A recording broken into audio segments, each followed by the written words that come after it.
My name is Courtney Murray, and I am a dual title doctoral student in English and African American Studies at Penn State University, where I do research on Black feminist politics of space and place in 19th century African American literature. I'm also a Dig Black scholar at Penn State Center for Black Digital Research, where I've had experience using Black digital humanities methods to explore 19th century color conventions and Black print culture. This summer, I was able to use these skills and learn new ones as a 2023 Junior Fellow with the Serial and Government Publications Division on their Researching the 19th and Early 20th Century Black Press in Chronically America project.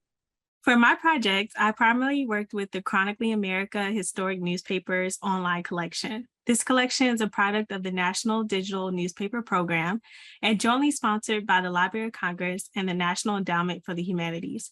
From 2021 to 2023, the Library of Congress made additional 19th and 20th century African American newspapers accessible through Chronically America.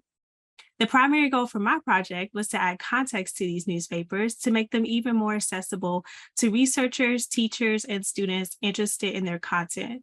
I used the Chronically America database, other newspaper databases, newspaper indexes, and other reference materials to research and write 10 title essays about significant newspapers critical for understanding the African American press and African American history. I chose newspapers from the Midwest and West, like the Alien American and Mirror of the Times, that represented the antebellum newspapers that came out of the colored convention movement. The Colored American from Georgia showcased the hopes, disappointments, and activism of African Americans in the South after the Civil War.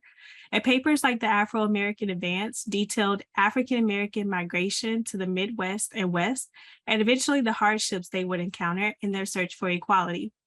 There is so much to find in these papers about the lives of African Americans during this time period. For example, as you can see here, the Afro-American Advance also had Black women as editors, which also highlights Black women's roles in the Black press.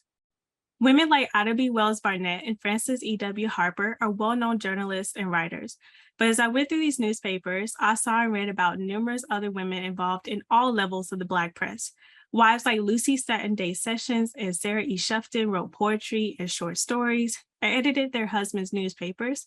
Women like Florence Duckett were some of the few women editing, publishing, and owning newspapers.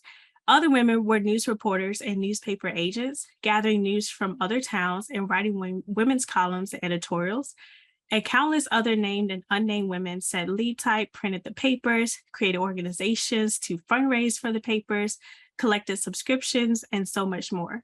Once added to Chronically America, my essays will showcase these women's visible and invisible labor, among other important topics for understanding the Black press in the 19th and 20th centuries. To find African American newspapers in Chronically America, click All Digitized Newspapers and choose African American in the ethnicity dropdown. Click on each newspaper for more information, and you may even come across one of my essays. I would like to thank the Library of Congress, the Serial and Government Publications Division, and my project mentors for the opportunity to work on this project and help make these materials more accessible. If you want to stay connected with this work, check out Chronically America on Twitter or the blog Headlines to Heroes. Thank you.